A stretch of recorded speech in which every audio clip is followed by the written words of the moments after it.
पंजाब हवामान अभ्यासक मुक्काम पोस्ट गुगळी धामणगाव तालुका शिरूर जिल्हा परभणी हे अंदाज देत आहे। राज्यातील सर्व शेतकऱ्याला सांगू इच्छितो की राज्यामध्ये आता जवळपास सांगायचं झालं तर 6 तारखेपर्यंत हवामान कोरडं राहणार आहे, म्हणून हे अंदाज लक्षात घ्या।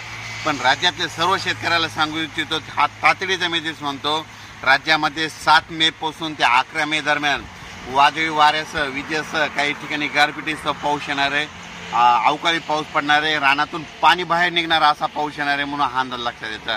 विभागाबाई बोलायचं झालं तर राज्यात सुरुवातीला आपण पूर्व विदर्भातून सुरुवात करू।